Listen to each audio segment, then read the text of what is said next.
At 02:47 hours on October 12, 1944, Obergefreiter Klaus Zimmermann moved through a creek bed in Hürtgen Forest, Germany, leading 5 soldiers toward an American battalion command post they'd targeted twice before.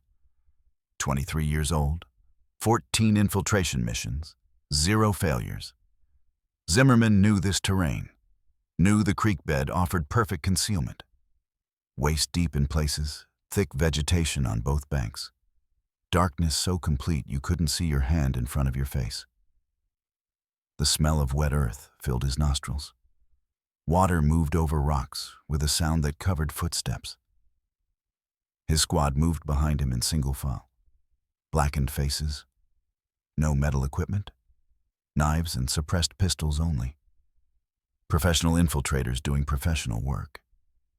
Zimmermann's shin touched something thin and taut, 18 inches off the ground. Piano wire. The realization hit him in the half-second before detonation. He'd triggered a trap. His mouth opened to shout a warning. Too late. The first S-mine launched from the creek bank with a metallic snap. It jumped 3 feet into the air. 4 seconds later, it detonated at waist height. Shrapnel spread in a 360-degree radius. Zimmermann and 2 soldiers behind him took the full force. The second mine launched, then the third, fourth, fifth, sixth. Sequential detonations over 2 seconds. The entire creek bed became a kill zone. 6 Germans, 0 survivors. 400 yards away, Staff Sergeant Michael Callahan sat in his foxhole and heard the explosions. 4 distinct detonations, maybe 5. Hard to count when they came that fast. 2 seconds apart. He checked his watch. 02:47. Marked the time in his notebook. Didn't move. Didn't radio command. Just waited. Dawn would confirm what he already knew. His clothesline trap had worked exactly as designed. The 28th Infantry Division faced a problem that had killed 47 American soldiers in less than a month. The Western Front, France and Germany, September through October 1944. During daylight, the Americans were winning, pushing Germans back, taking ground. Standard combat operations. But nighttime was a completely different war. German infiltration squads slipped through American defensive perimeters with devastating effectiveness. Small units, typically 4 to 6 soldiers. They weren't attacking. They were assassinating. Between September 15th and October 8th, 47 Americans died in nighttime infiltration attacks. Not killed in firefights, murdered in their foxholes, murdered at their posts, murdered while performing sentry duty. The pattern never changed. Germans approached silently through gaps in the defensive perimeter. Gaps between foxholes, gaps where terrain provided concealment. They selected specific targets, officers, radio operators, sentries, anyone whose death would disrupt command and control. They used knives, garrotes, suppressed pistols when necessary, killed quickly, killed quietly, then escaped before anyone realized they'd been there. The operational impact was catastrophic. Command posts relocated 3 times in 2 weeks because Germans kept finding them. Supply lines were disrupted, communication equipment destroyed, radio operators killed at their posts. But worse than the tactical damage was the psychological effect. Nobody felt safe at night. Soldiers slept in shifts. 2 men per foxhole, 1 always awake. But exhaustion made them vulnerable. Tired soldiers made mistakes. Tired soldiers fell asleep on watch. Tired soldiers didn't hear Germans approaching until a knife was at their throat. The Germans exploited every mistake, every moment of inattention, every second of fatigue. Morale collapsed among frontline units. Soldiers started asking questions command couldn't answer. If we can't stop this, how are we supposed to survive our tour? How do we defend against an enemy we can't see or hear? How do we fight ghosts? Battalion Commander Lieutenant Colonel Edward Morrison requested solutions from his engineering staff. The response was standard military doctrine: increase defensive measures, install more trip flares, erect more barbed wire, post additional sentries, increase patrol frequency, maintain vigilance. Morrison knew those solutions wouldn't work. They'd already tried everything by the book. The book wasn't solving the problem. Trip flares gave away American positions. On September 18th, the battalion installed a comprehensive trip flare system around the entire defensive perimeter. Flares positioned every 20 yards, sensitive triggers. The idea was simple. Germans trip a flare. Flare illuminates the area. Machine gunners engage illuminated targets. But the Germans used the flare light to identify foxhole positions. They mapped American defensive positions using the flares as reference points. The next night, they attacked. Killed 4 Americans. Used the same flare system the Americans had installed for protection. Barbed wire didn't work either. Germans carried heavy-duty wire cutters. On September 22nd, engineers erected a double barbed wire fence around battalion perimeter. 2 rows of wire, 6 feet apart. Concertina wire on top, triple strand below. Engineers said it would take Germans 30 minutes to cut through. Germans cut through in 6 locations the same night. Nobody heard them.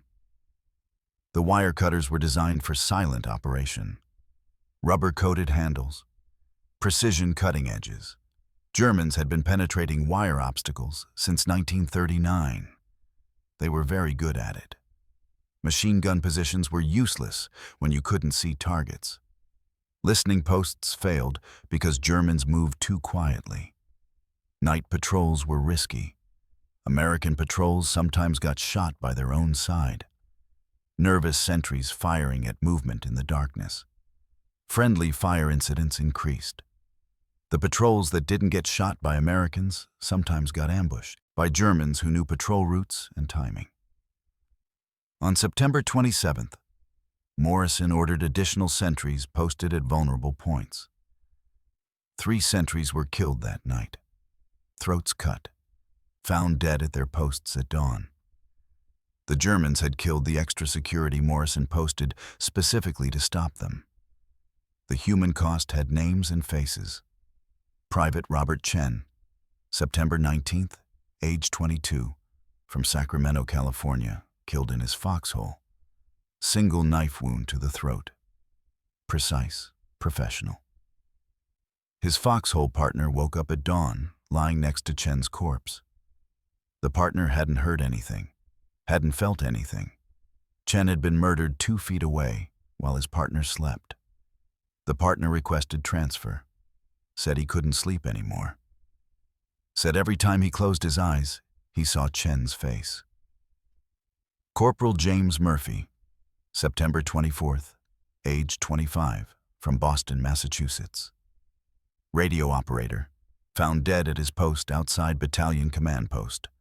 Knife wound to the throat. Radio equipment destroyed. Methodically smashed.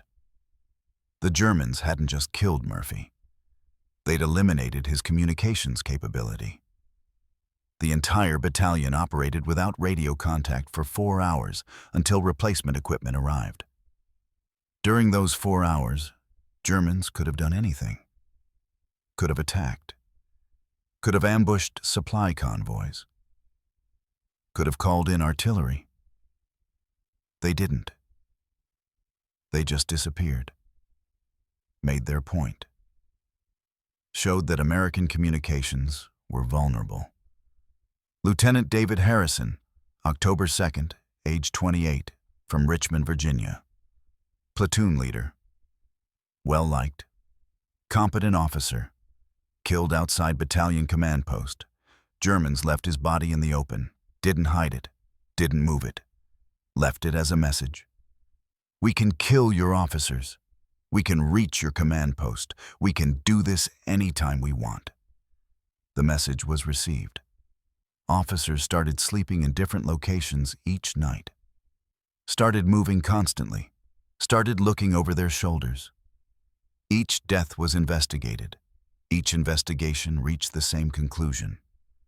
German infiltrators penetrated the perimeter using unknown routes, killed their target using professional techniques, escaped without detection. No witnesses, no effective countermeasures, no solutions. The pattern continued. By October 8th, 47 Americans were dead. Soldiers started asking the question Command couldn't answer. If Command can't stop this, how are we supposed to survive? The answer was they probably wouldn't, not unless something changed. Not unless someone figured out how to stop an enemy who moved like ghosts and killed like surgeons. Staff Sergeant Michael Callahan was about to provide that answer. But first, he'd have to watch a friend die. He'd have to violate direct orders. He'd have to risk court-martial. And he'd have to trust that 12 years working in Pennsylvania coal mines had taught him something the Army manual didn't know. How to set a trap in complete darkness. How to kill an enemy you couldn't see. How to turn the Germans' own tactics against them, with nothing but piano wire and captured mines. The Germans called them bouncing Bettys. Callahan was about to show them what those mines could do in the right hands. 18 Germans would die without a shot being fired. 47 American lives would be avenged. And one coal miner from Scranton would change defensive doctrine for every American unit on the Western Front. All because he understood something simple. If the enemy uses the same path twice, make sure they never use it a third time. Staff Sergeant Michael Mickey Callahan served with the 32nd Combat Engineer Battalion, a veteran soldier who carried both experience and scars from multiple campaigns.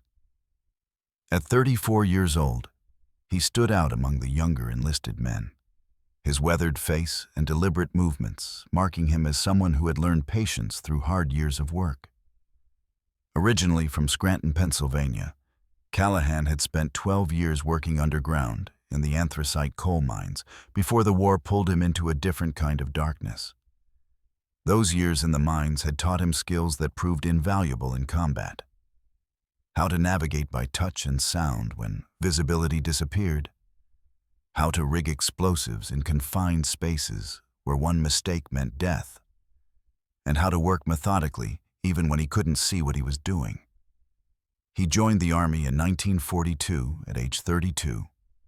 Considerably older than most recruits, but the engineers recognized his practical skills immediately. His ability to solve mechanical problems and work underground made him invaluable, and he made sergeant in just 8 months. Callahan's personality didn't always mesh with military protocol. He was quiet and methodical, but he had a tendency to ignore regulations he considered stupid, preferring results over procedure. His company commander, Captain Frank Wilson, once noted in an evaluation that Callahan was mechanically brilliant but regulation-averse, someone who consistently got results but also consistently gave his commanding officers headaches. His service record showed a pattern of unauthorized modifications. He had improved bridge demolition techniques, modified mine detectors to be more sensitive, and redesigned foxhole layouts to provide better protection. Despite these infractions, he was never court-martialed because his modifications invariably worked and often saved lives. His combat record spoke for itself. He had served through Normandy, Operation Cobra, and the liberation of Paris. Now, in October of 1944, he found himself in the Hurtgen Forest, assigned to support operations for the 28th Infantry Division. On October 3, 1944, Callahan lost someone who mattered to him.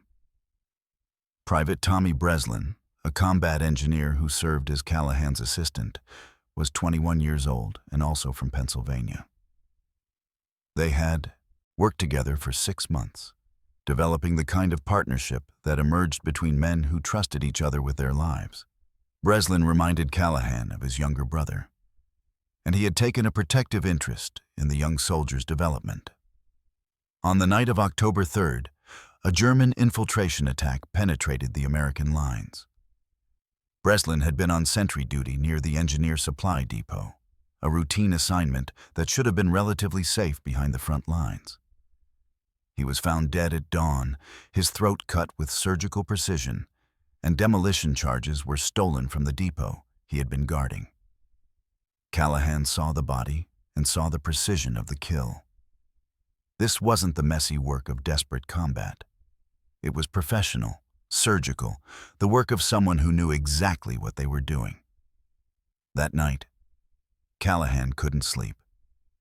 He kept thinking about Breslin, about the young man's family back in Pennsylvania, about the fact that he had promised to keep him safe.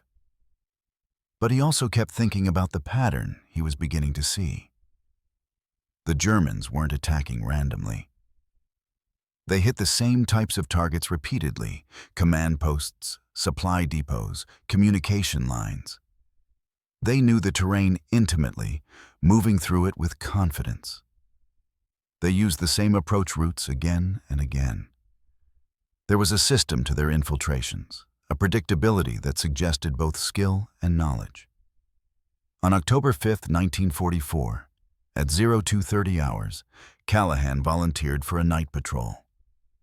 When Captain Wilson asked why an engineer sergeant wanted to go on an infantry patrol, Callahan said he wanted to see how the Germans were moving through the area. The patrol consisted of 4 soldiers, including Callahan, and their route was a standard perimeter patrol for defensive checks.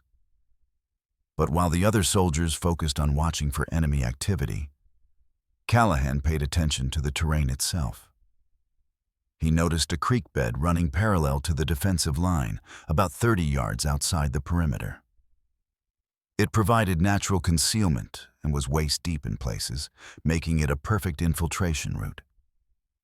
He observed a hedgerow along the eastern sector with dense vegetation that offered another perfect route for concealed movement. He spotted a gap between 2 platoon positions where the terrain dipped, creating a natural pathway that would be invisible from most defensive positions. As he moved through the darkness, Callahan began to realize something important. The Germans weren't randomly penetrating the defenses through skill and luck. They were using natural terrain features as highways, following paths that offered concealment and bypassed defensive positions. These weren't random routes. They were predictable paths that any soldier with good tactical sense would use. The next night, on October 6th, Callahan requested another patrol. He took a different route but maintained the same observation pattern, looking not for enemy soldiers but for the terrain itself. He found 2 more likely infiltration paths: a rock outcropping that created a significant blind spot in the defensive line, and a drainage ditch that led directly toward the battalion command post. The pattern was confirmed in his mind. The Germans were using the terrain, and terrain was predictable. If it was predictable, it could be exploited. Back in his foxhole in the pre-dawn hours of October 7th, Callahan thought about coal mines. Underground in the darkness of the Pennsylvania anthracite mines, you couldn't see cave-ins coming, but you could predict where they would happen. Weak support timbers, unstable rock formations, areas where water seepage undermined the structure, these were warning signs that experienced miners learned to read. Miners didn't wait for collapse. They reinforced weak points before problems developed, taking preventive action based on predictable patterns. The same principle applied to the current situation. The Germans were using predictable routes, and those routes could be prepared. Not defended in the traditional sense, prepared. Prepared meant traps, but not standard traps. Trip flares didn't work because they were too visible and would alert the Germans to the trap. Standard mines were too indiscriminate and would kill American soldiers as easily as German ones. He needed something selective, something that would activate only when Germans used their infiltration routes. Something that would remain invisible until triggered. Then Callahan remembered the German S-mines, the weapons the Americans called bouncing Bettys. His unit had captured dozens during the advance through France, and they were stored in the engineer supply depot. These were spring-loaded devices that launched 3 feet into the air before detonating at waist height, sending ball bearings out in a 360-degree radius. They were devastating anti-personnel weapons, and the Germans had used them extensively throughout the war. American soldiers feared them with good reason. But what if the Americans used them back? Not as random mines scattered across the battlefield, but as triggered systems, carefully positioned and activated by tripwires that only the Germans would hit. The wires could be placed on the known infiltration routes, the predictable paths that Callahan had identified. The Americans, knowing where these routes were, could simply avoid them.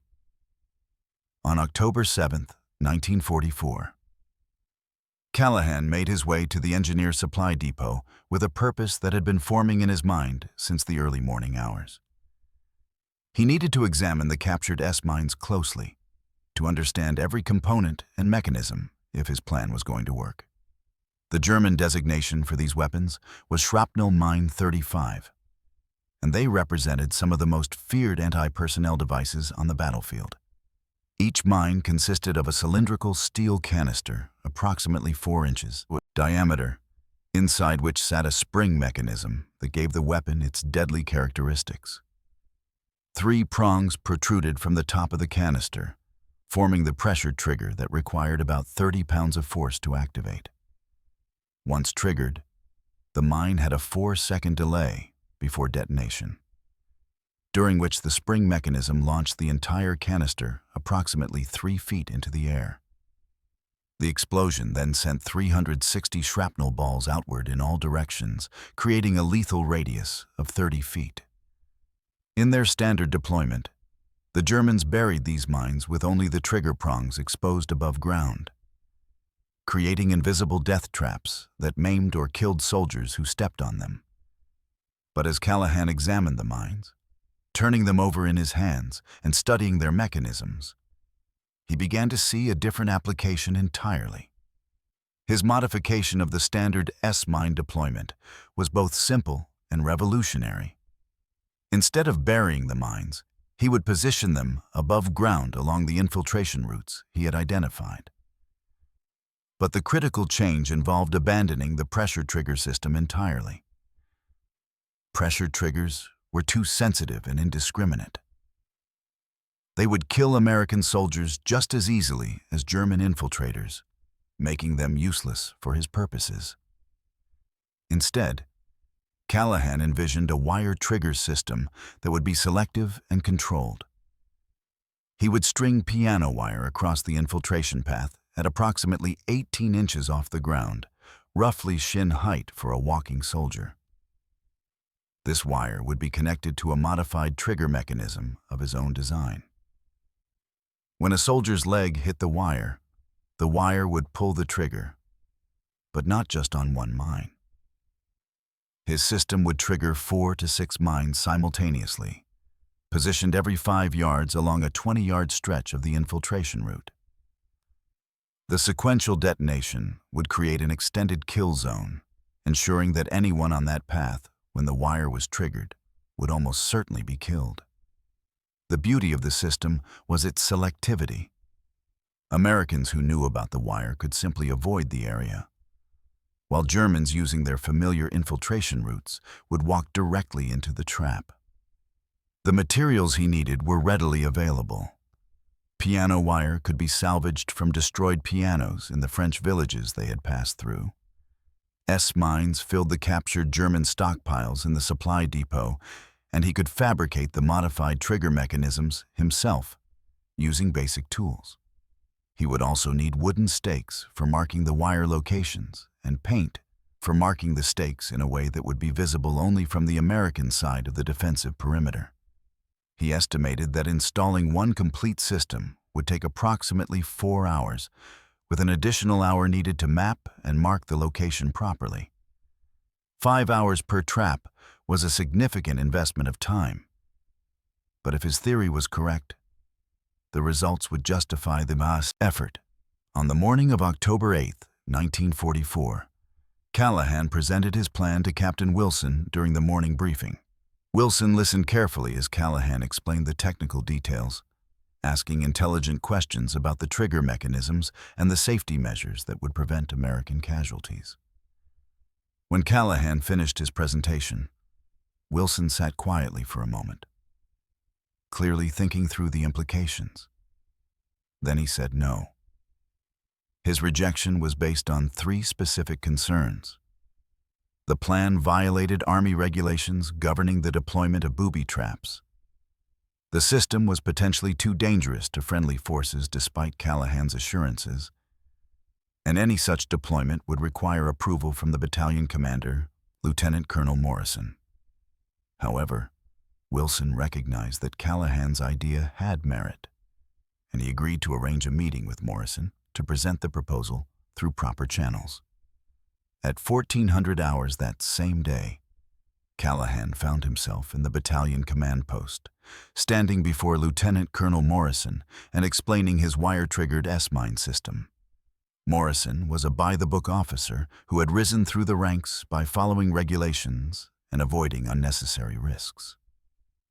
As Callahan laid out his plan, Morrison's objections came quickly and predictably. S-mines were indiscriminate weapons that could kill Americans just as easily as Germans. The wire system seemed too complex to maintain effectively in combat conditions. What would happen if soldiers forgot where the wires were located? What if the system malfunctioned and detonated when friendly forces were in the area? And what about the Geneva Convention provisions regarding booby traps and weapons designed to cause unnecessary suffering? Callahan had anticipated these objections and prepared his responses carefully. The wires would be marked with stakes that were visible only from the American side of the defensive perimeter, using a marking system that would be meaningless to German observers, but clear to American soldiers.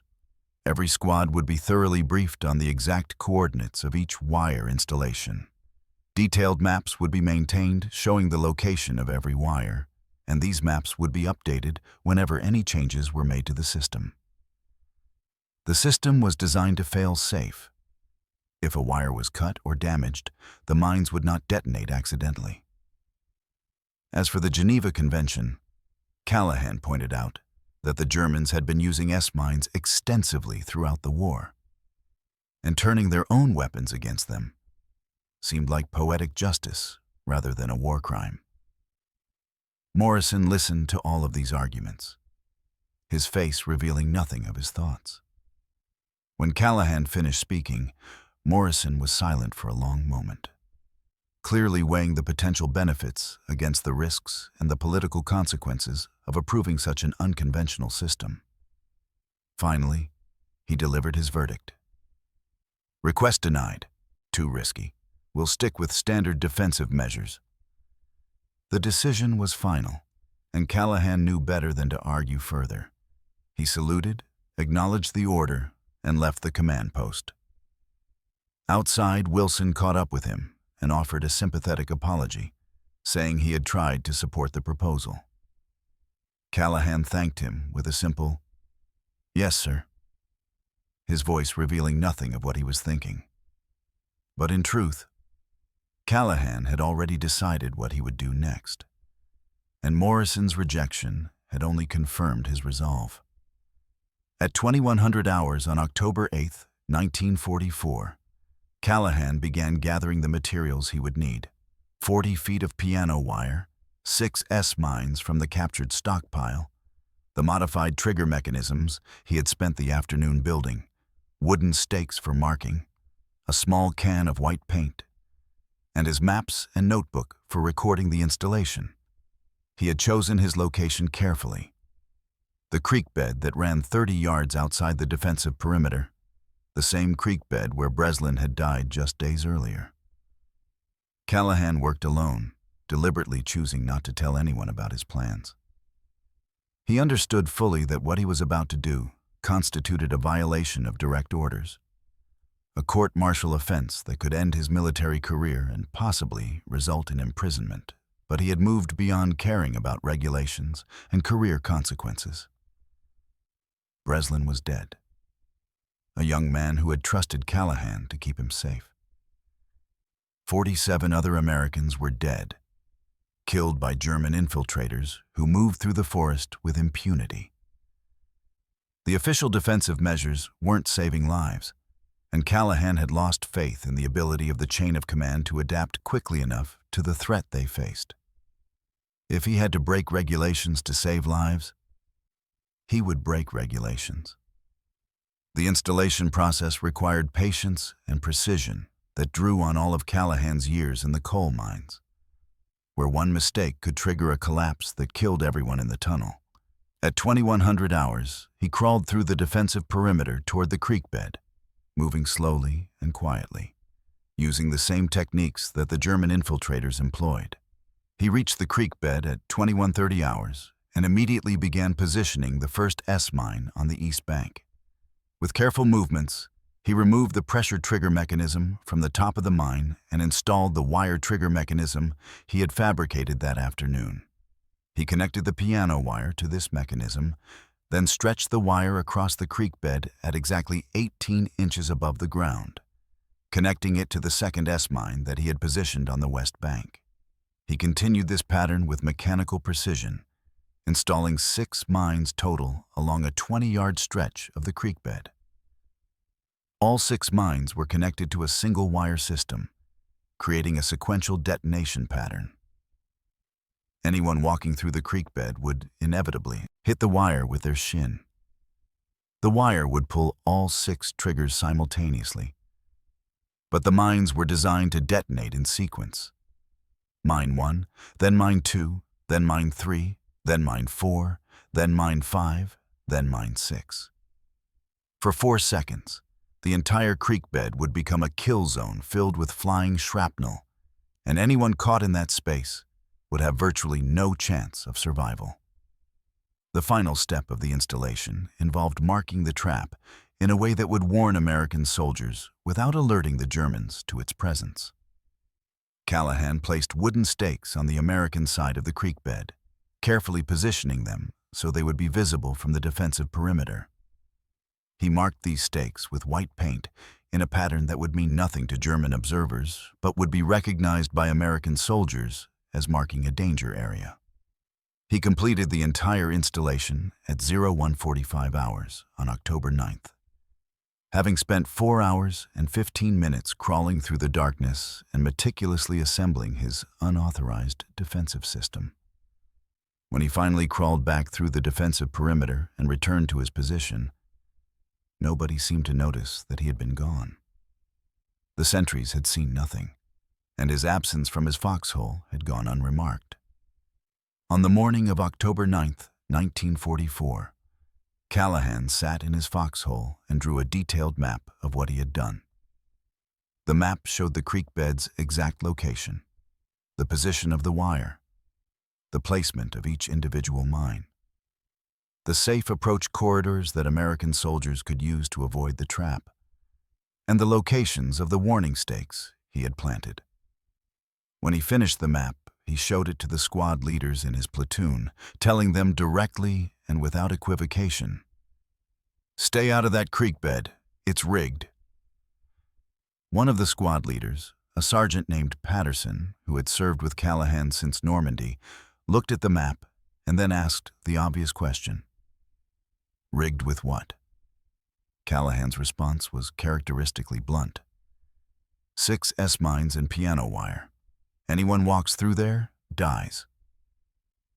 Patterson studied the map more carefully, understanding the implications of what Callahan had done. Then he asked the question that was really on his mind. Did Morrison approve this? Callahan's simple no hung in the air between them, and Patterson shook his head slowly before delivering his prediction. "You're going to get court-martialed." Callahan had already accepted this possibility, and his response reflected his priorities. "Maybe." But nobody else is dying in that creek bed. Word of what Callahan had done spread quickly through the platoon as soldiers marked their maps and memorized the location of the trap.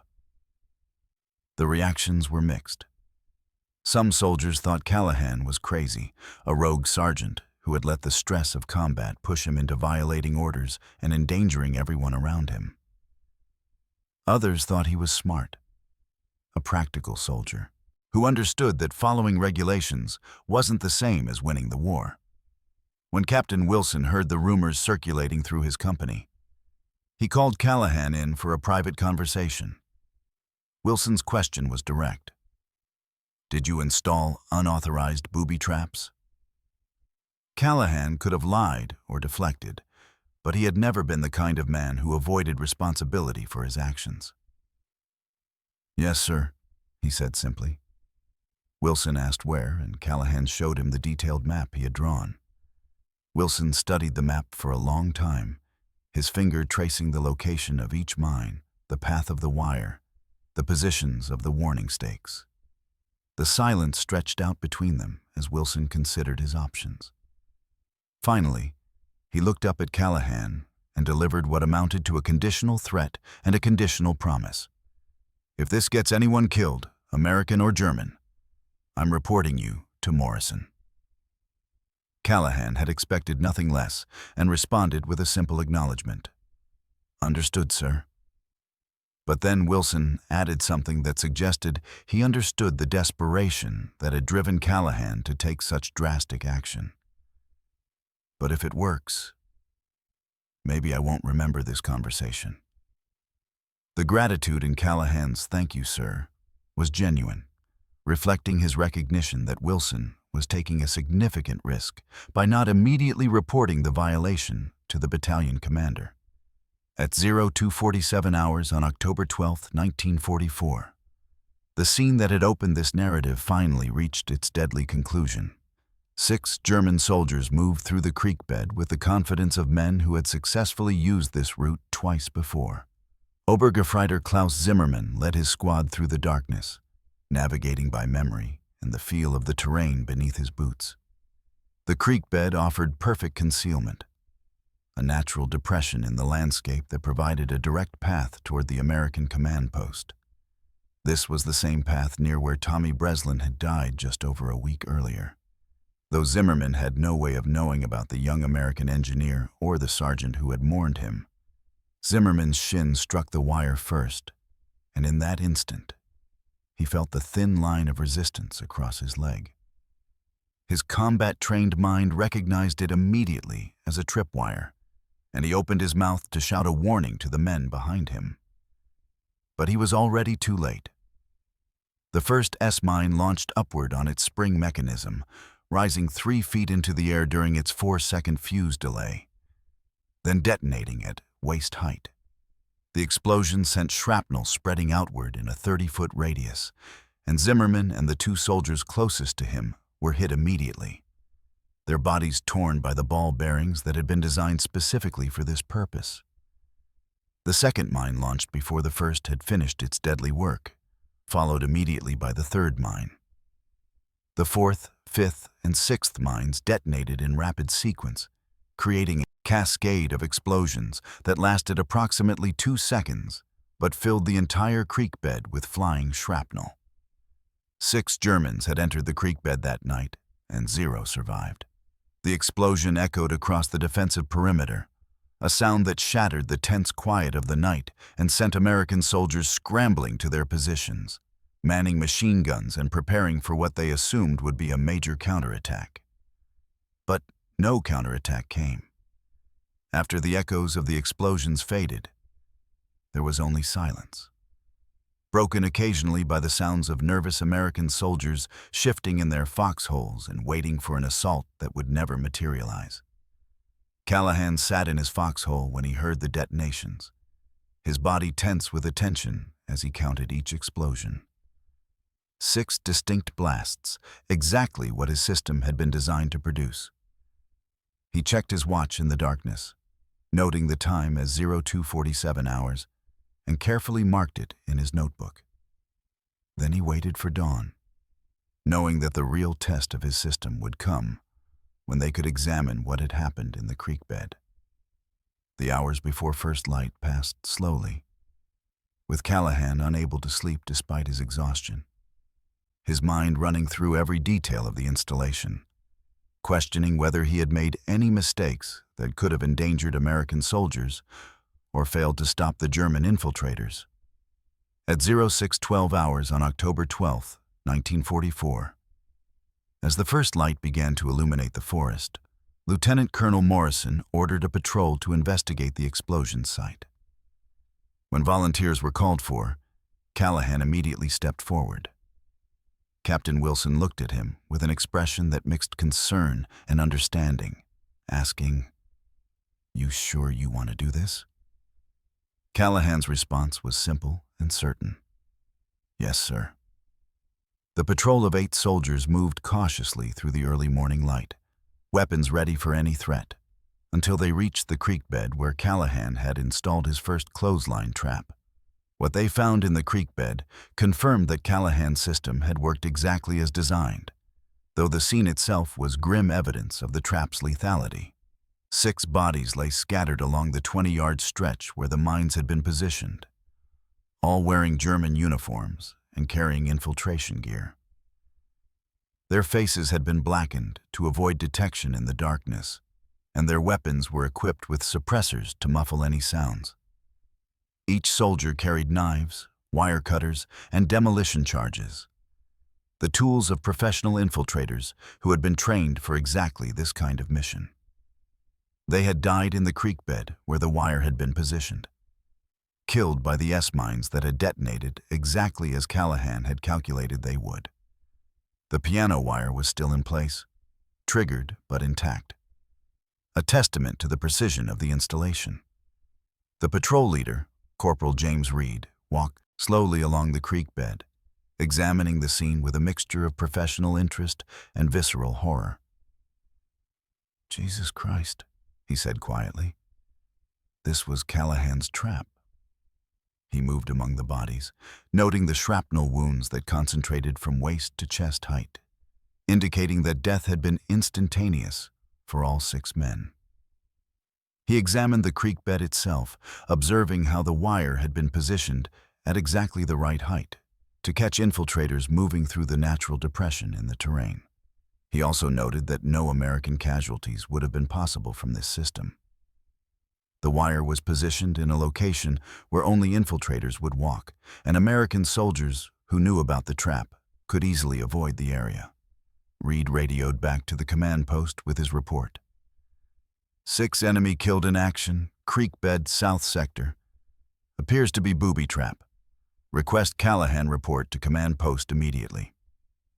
Callahan arrived at the command post at 0640 hours, where he found not only Morrison and Wilson, but 3 other officers who had gathered to discuss the situation. The atmosphere in the command post was tense, and Morrison's first question was direct. "This your work?" Callahan, standing at attention, responded with the same honesty he had shown Wilson. "Yes, sir." Morrison continued, his voice carefully controlled. "I specifically denied authorization for this system." Again, Callahan acknowledged the truth. "Yes, sir." Morrison pressed further. "You installed unauthorized booby traps in direct violation of orders." Callahan's third "yes, sir" hung in the air as Morrison considered his response. The silence stretched out for what felt like minutes, though it was probably only seconds. Every officer in the command post understood that they were witnessing a moment that could result in a court-martial and the end of Callahan's military career. But Morrison was also a pragmatic officer who understood that results mattered in combat. And the results were undeniable. 6 dead German infiltrators and 0 American casualties. Finally, Morrison asked the question that revealed he was thinking beyond punishment and toward tactical application. "How many more of these systems have you installed?" Callahan's response demonstrated that he had continued his unauthorized work even after the first installation. 3, sir. Creek bed, hedgerow east sector, Drainage ditch near supply depot. Morrison's next order was simple. Show me the maps. Over the course of October 12th and 13th, 1944, the clothesline trap system went from unauthorized field modification to official defensive measure.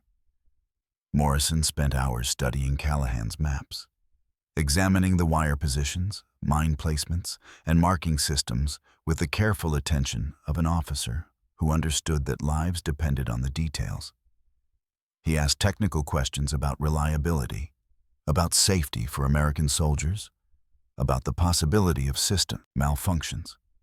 Callahan answered each question with the precision of an engineer who had thought through every contingency, drawing on his 12 years of experience in coal mines where attention to detail meant the difference between life and death.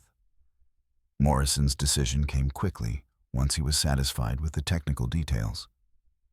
Install 10 more systems by tomorrow night.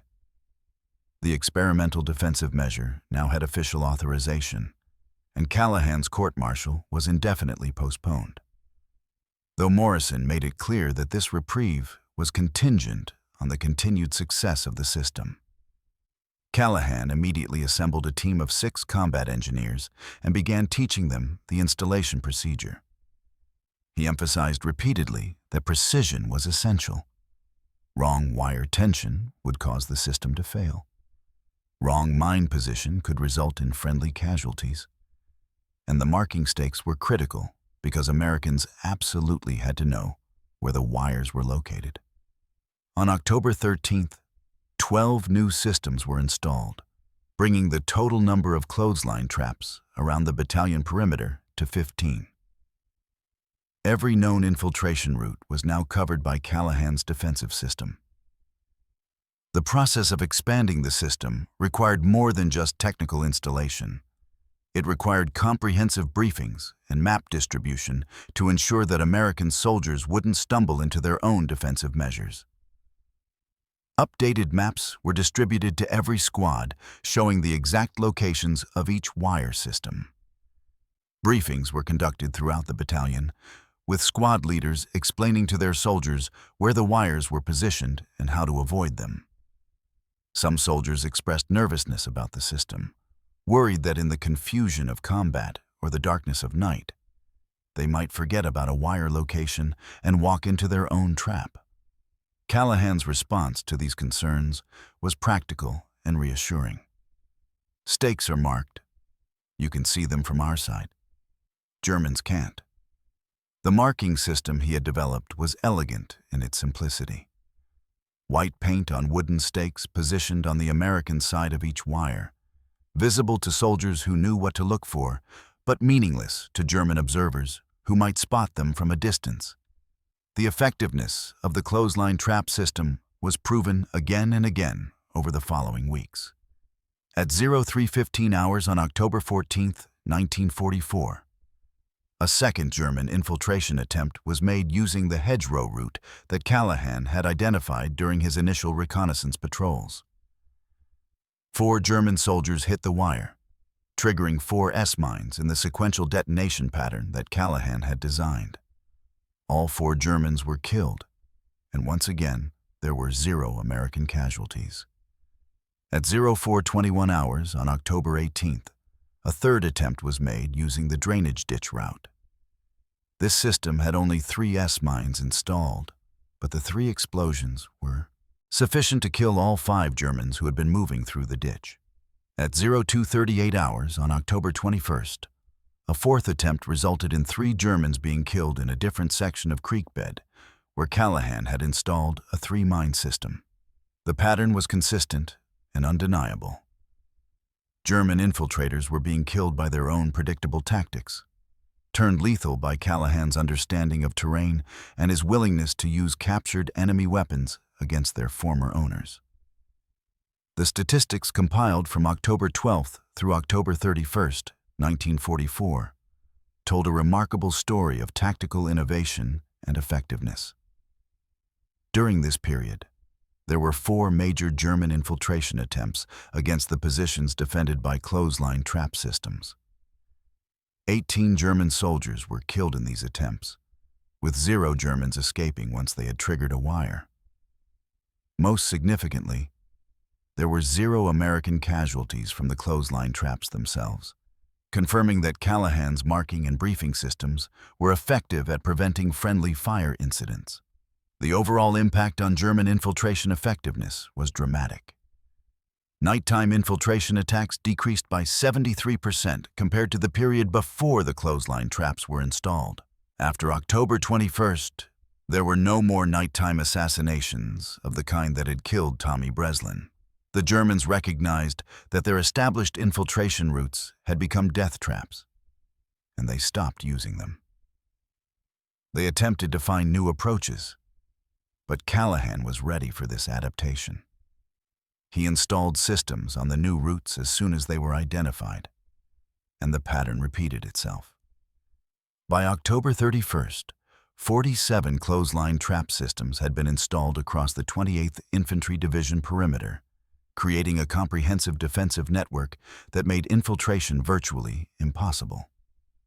The success of the clothesline trap system did not go unnoticed by other units fighting in the Hurtgen forest. Other battalions requested the technical specifications for Callahan's system, and combat engineers from other divisions asked for training in the installation techniques. Callahan found himself spending 3 weeks teaching installation procedures to other engineers, personally training 64 combat engineers who would go on to install similar systems in their own sectors. Each engineer he trained would install multiple systems, multiplying the effectiveness of Callahan's innovation across the entire American line. By November 30th, it was estimated that approximately 200 clothesline trap systems had been installed across American defensive positions in the Hurtgen forest. The impact on German infiltration operations was devastating. Their effectiveness dropped to nearly 0. The Germans were forced to adapt their tactics, eventually abandoning ground-based infiltration attempts in favor of different approaches. But the nighttime assassination campaign that had terrorized American soldiers and killed men like Tommy Breslin was effectively ended. American soldiers could sleep without fear of having their throats cut in the darkness. Sentries were no longer murdered at their posts. Command posts remained secure from demolition attacks. All of this was accomplished because one coal miner from Scranton, Pennsylvania, understood something fundamentally simple but profoundly important. If the enemy is predictable, you can make their predictions lethal. Formal recognition came in December of 1944, when Callahan received the Bronze Star. The citation read simply, "For meritorious service in development of defensive measures that saved numerous American lives." He was promoted to Technical Sergeant, a recognition of both his innovation and his proven leadership in training other engineers. When offered the opportunity to remain in a training role, teaching his techniques to new combat engineers arriving in the theater, Callahan requested instead to return to regular combat engineering duties.